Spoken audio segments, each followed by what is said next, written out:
ملکہ صحرا series season 4 سازشوں کے جال قسط نمبر 10 جو سنسنی خیز واقعہ پیش آیا تھا اس نے ان کے ذہنوں پر برے اثرات چھوڑے تھے اور اس کے بعد سفر کسی قدر خوف کی منزل میں داخل ہو گیا تھا۔ بس یہی خطرہ تھا کہ اس کے بعد کہیں سیگال کے کسی باقاعدہ گروہ سے سامنا نہ ہو جائے، ان آدمیوں کی موت اسے مشتعل نہ کر دے۔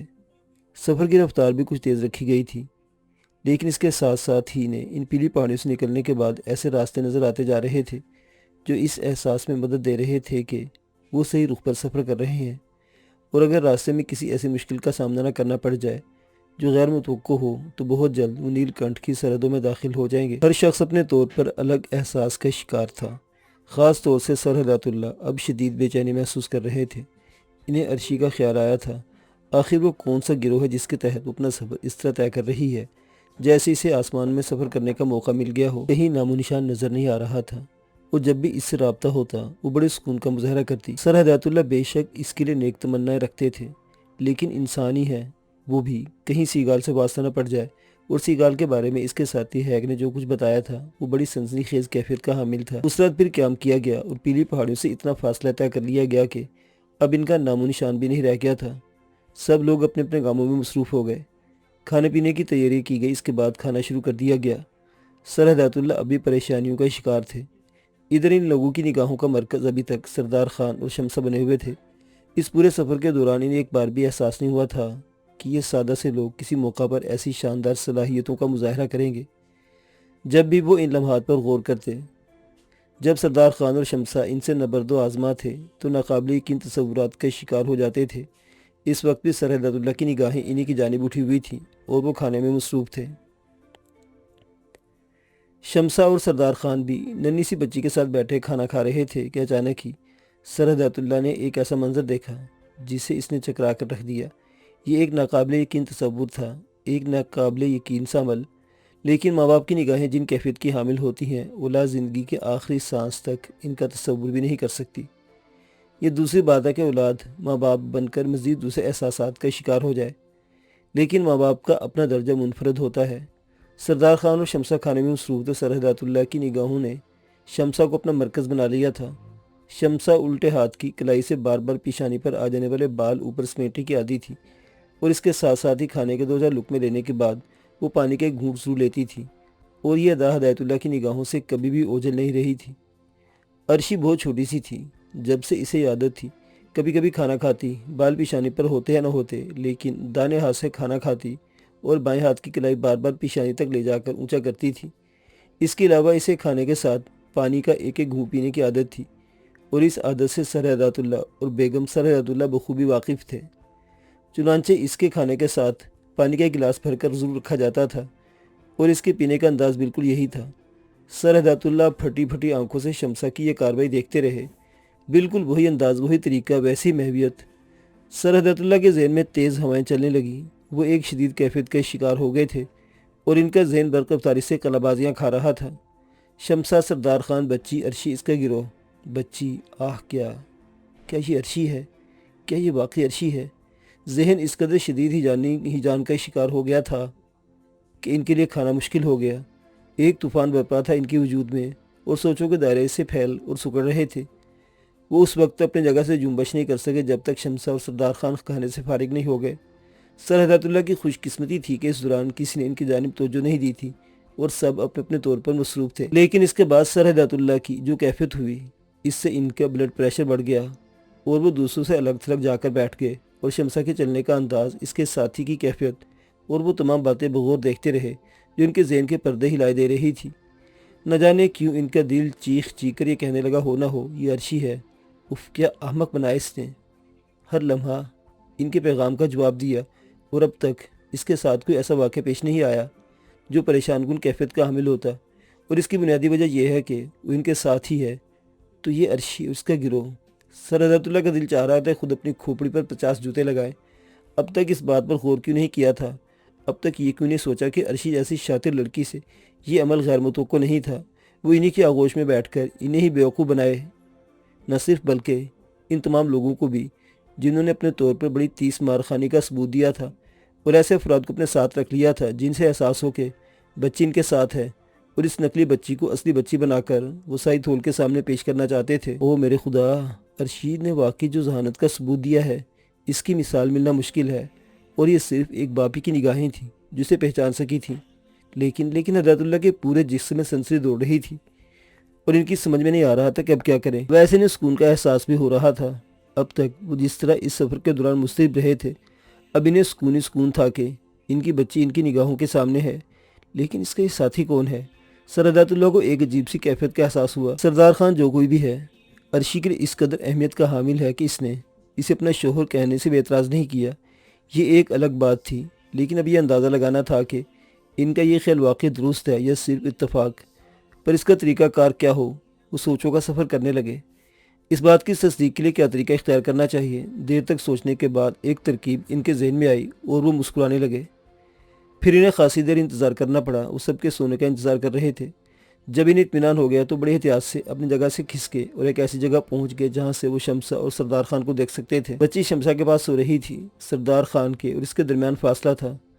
سر ہدایت اللہ نے پوری طرح اطمینان کر کے ٹرانسمیٹر پر ارشی کو کال کیا۔ ان کی نگاہیں شمسہ پر جمی ہوئی تھی اور انہوں نے جلدی سے شمسہ کو اپنی جگہ سے اٹھتے ہوئے دیکھا۔ وہ پھرتی سے اپنی جگہ سے ہٹ کر ایک طرف چل دی تھی۔ ہدایت اللہ مسکرایا۔ پھر دوسری طرف سے ارشی کی آواز آئی، ہیلو ہیلو ڈیڈی۔ ارشی بیٹے کیا تم سو رہی تھی؟ تھوڑی ڈیڈی، آپ ٹھیک ہیں؟ ہاں بالکل، میں تمہارے لیے مصرف رہتا ہوں۔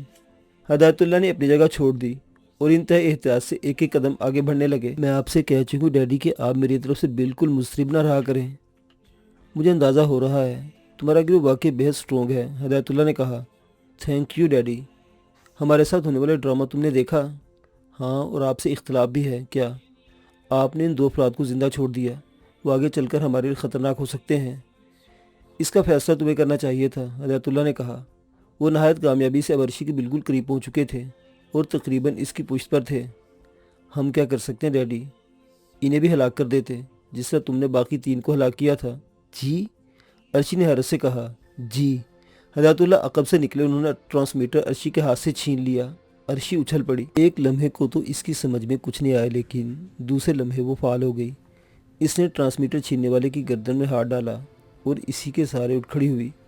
ایک لمحہ اور گزر جاتا تو سر ہدایت اللہ اس کے شانے پر سے گزرتے ہوئے یقینی طور پر پتھریلی چٹانوں پر آ جاتے اور پھر ان کی ریڑھ کی ہڈی کا خدائی حافظ تھا۔ سر ہدایت اللہ نے بھی اس بات کو محسوس کر لیا، چنانچہ وہ سرگوشی میں بولے، او بیوقوف، میں ہوں تیرا باپ ہدایت اللہ۔ اور ارشی نے ایک دم اپنے ہاتھ کی گرفت ڈھیلی چھوڑ دی، ورنہ کام ہو ہی گیا تھا۔ اس کے بدن لچک لے کر نیچے آ چکا تھا اور سر ہدایت اللہ بس پلٹنے ہی والے تھے۔ اس طرح ڈھیلا چھوڑنے سے سر ہدایت اللہ بچ گئے، لیکن پھر بھی وہ زمین پر گر پڑے۔ ارشی پھٹی پڑی آنکھوں سے انہیں دیکھ رہی تھی اور سر ہدایت اللہ دونوں ہاتھوں سے گردن مسلتے ہوئے اپنے سانس کو بحال کرنے کی کوشش کر رہے تھے جو ارشی کی گرفت میں گھٹ گیا تھا۔ ارشی حیران آنکھوں سے انہیں دیکھتی رہی۔ بیٹا تو یہ بھول گئی کہ ہم تیرے والد صاحب ہیں، سر ہدایت اللہ اپنی کیفیت سنبھالنے کے بعد کہا۔ سر آپ نے یہ کیا کیا؟ ارشی بدلے ہوئے لہجے میں بولی۔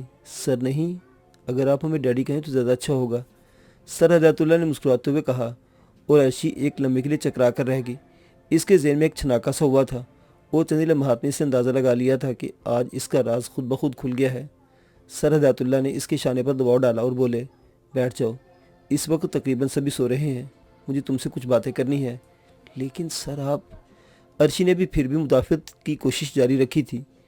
اب تمہارے الفاظ بیوقوفی پر مبنی ہے، یہاں تک صورتحال کا اندازہ ہونے کے بعد بھی اگر تم مدافعت کرتی ہو تو میرے خیال میں تمہارا یہ مناسب قدم نہیں۔